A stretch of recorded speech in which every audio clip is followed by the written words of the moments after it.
Hello everyone. मैं ये एक पिक्चर है जिसके बारे में बात करना चाह रहा हूँ। इसमें एक पाई चार्ट और एक टेबल जो है वो आपको नज़र आ रहा है। This is basically related to the distribution of content जो कि NCLEX RN एग्ज़ाम में जो है वो देखने को मिलता है, या एक कैंडिडेट की जो टेस्टिंग एबिलिटी है वो इन डिफरेंट डोमेन्स के अगेंस्ट जो टेस्ट होती है और उसमें क्या परसेंटेज है उससे रिलेटेड ये है। ये जो है वो आपको आसानी से मिल जाएगा NCSBN की साइट पे, जो कि which is national council of state boards of nursing, उनकी साइट पे ये पड़ा हुआ है। और one of my junior colleagues shared it in a group a few days ago, so I thought कि मैं इस पे थोड़ी सी बात करूं कि ये क्या है। I was thinking to make this video in English, but then I realized it would be better if I can talk in Urdu and local language, so that most people can understand it. इसमें interesting चीज़ ये है कि जो distribution की बात की हुई है यहाँ पे NCLEX में, जो डिफरेंट डोमेन्स हैं, say for example the 4 major domains are related to safety and effective care environment. The second one is health promotion and maintenance. तीसरी जो है साइकोलॉजिकल इंटेग्रिटी, और फोर्थ वन जो है वो फिजियोलॉजिकल इंटेग्रिटी। और इनकी फर्दर सब डोमेन्स भी हैं, डिफरेंट कैटेगरीज हैं, एंड यू कैन सी कि different percentages of the items जो है ना, percentage of the items from each category और सब कैटेगरीज जो है वो ये टेबल हमें और पाई चार्ट जो है वो दिखा रहा है। इसको समझना बड़ा ज़रूरी है कि इसका मतलब बेसिकली क्या है। बहुत सारे लोग इसको आसानी से जो है मिस इंटरप्रेट कर सकते हैं। इसको इंटरप्रेट जो है वो गलत तरीके से कर सकते हैं। से फॉर एग्जांपल यहाँ पे अगर आप को मैं दिखाऊं, सो द फर्स्ट जो सब कैटेगरी है safe and effective care environment की, जो डोमेन की बात कर रहे हैं, तो उसमें आप देख सकते हैं कि मैक्सिमम जो परसेंटेज है वो 15 to 21% ऑफ द क्वेश्चंस जो है वो आप एक्सपेक्ट कर सकते हैं कि इस डोमेन में से आएंगे। जो एक और मेजर कैटेगरी है वो नीचे आप देख सकते हैं, साइकोलॉजिकल इंटेग्रिटी के अंदर जो है pharmacology, pharmacological and parental therapies जो है, तो यहाँ पे जो 13 to 19% की बात की जा रही है। सो बहुत सारे लोग इसको बड़ी आसानी से कंफ्यूज कर सकते हैं कि we need to put more emphasis on these two domains, कि कंटेंट इसमें से जो है वो ज़्यादा हमें प्रिपेयर करना है, whereas maybe दूसरी जो डोमेन्स हैं उनको जो है वो उस पर लेस कॉन्सेंट्रेट करें या कम एफर्ट्स जो लगाएं, which is wrong to me. उसकी रीज़न क्या है? उसकी रीज़न ये है कि NCLEX यूज़ करता है CAT, which is computer adaptive testing, और इसमें एडाप्टिव टेस्टिंग जो है वो एक बहुत इंटरेस्टिंग फिनोमेनॉन है।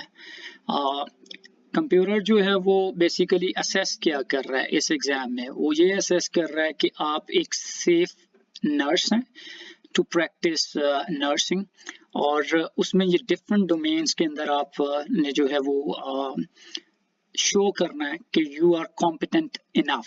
सो आपकी कॉम्पिटेंसीज को असेस कर रहा है कंप्यूटर जो है, वो आपकी कॉम्पिटेंसीज को असेस कर रहा है कि आप इन डोमेन्स में जो है वो कॉम्पिटेंट हैं।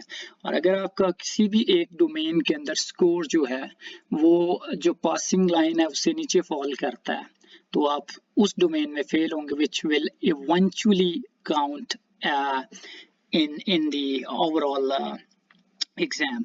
सो इसमें बेसिकली जो है वो आपकी परसेंटेज पासिंग पे वो जो है वो उस तरह से रिलाई नहीं कर रहा होता, बल्कि आपकी ओवरऑल एबिलिटी है to cross the passing line, जो कि अगर आप उस पासिंग लाइन से ऊपर परफॉर्म कर रहे हैं तो कंप्यूटर जो है उसको असेस करता है कि yes this person is a safe person, or the person can deliver safe care in all these domains or the subcategories. So remember, इसलिए ये बड़ा important है कि इस चीज को आप जो है वो understand करें, and you should pay equal effort in सारी डोमेन्स के अंदर, क्योंकि आप आपको इन सारी डोमेन्स में जो है वो जो पासिंग लाइन है उससे ऊपर रहना है if you want to pass the NCLEX।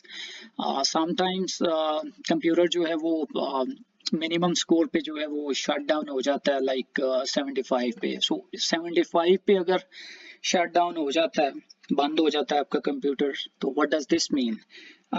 इसके दो मतलब हो सकते हैं। एक इसका मतलब ये हो सकता है कि आपने बहुत आउटस्टैंडिंग परफॉर्म किया है और आप जो है इतना आउटस्टैंडिंग परफॉर्म आपने किया है कि कंप्यूटर ने असेस कर लिया है कि आपकी कॉम्पिटेंसी जो है वो इतनी है कि आप अगर इस एग्जाम को रिपीट करें तो आप इसी तरह से उसको परफॉर्म करेंगे और आप इफेक्टिव केयर को डिलीवर कर सकते हैं। सो वो फिनोमेनॉन जो है उसको हम कहते हैं 95% कॉन्फिडेंस।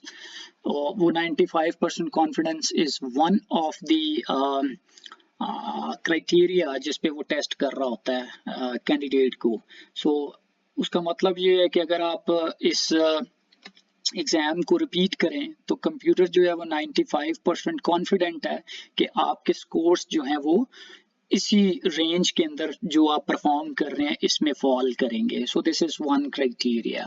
सो एक मतलब ये है उसका कि अगर आपने बहुत आउटस्टैंडिंग परफॉर्म किया है तो कंप्यूटर शट डाउन हो सकता है 75 पे। लेकिन दूसरी ये रीज़न है कि अगर आप बहुत बुरा परफॉर्म करते हैं तो भी कंप्यूटर एवेलुएट कर सकता है कि भाई ये बंदा जो है वो कंसिस्टेंटली हिट नहीं कर रहा और पासिंग लाइन से अबव जो है वो किसी भी चीज़ में नहीं जा रहा, तो वो जो है वो फिर आपका कंप्यूटर जो है वो शट डाउन हो जाएगा। सो जब भी आप एग्जाम के लिए अप्लाई करें या प्रिपरेशंस कर रहे हो तो याद रखें कि आपको कोशिश ये करनी है कि आप 75 से ऊपर जाएं। तो जितना मैक्सिमम नंबर ऑफ क्वेश्चंस आप जो है वो अटेम्प्ट करेंगे मे बी उतना वो चांसेस बढ़ रहे हैं आपके। इट्स नॉट लाइक कंप्यूटर ये देख रहा है कि you are maybe above the passing line और अराउंड द पासिंग लाइन और ऊपर नीचे आपका ग्राफ जो है वो चल रहा है। So that's why computer will give you the opportunity कि आप जो है वो मैक्सिमम नंबर ऑफ क्वेश्चंस तक जाएं। सो ये बड़ा इंपॉर्टेंट है इस चीज़ को कंसिडर करना कि हमें सिर्फ जो है वो मैनेजमेंट ऑफ केयर पे ही कंसंट्रेट नहीं करना जब हम अपनी प्रिपरेशन कर रहे हैं, rather we need to work on all these domains and their sub categories, right? Equally in पे काम करना है, क्योंकि अगर आपका ग्राफ इक्वली इनके ऊपर इनके जो पासिंग लाइन्स हैं इनसे ऊपर रहेगा तो ही आप जो है वो पास कर सकेंगे। अदरवाइज अगर 2 या 3 या 4 या मैक्सिमम आपकी डोमेन्स जो हैं वो आप 2 ये पास कर लेते हैं, for example management of care में ऊपर रहते हैं, फार्माकोलॉजी और पेरेंटल में ऊपर रहते हैं और बाकी डोमेन्स में आप उसको पास नहीं करते और जो पासिंग लाइन है उससे बिलो रहते हैं, तो कंप्यूटर कहेगा कि this person is not safe to practise in the other categories which are equally important और फंडामेंटल है। सो बी माइंडफुल और इस चीज़ को प्लीज़ याद रखिए और एफर्ट्स जो है वो इक्वली जो है वो डालिए। Thank you so much. I hope you will like this video, and those who are new to the channel, please subscribe to the channel and continue supporting. Thank you so much. We'll see you with another important and informative video soon. Bye for now.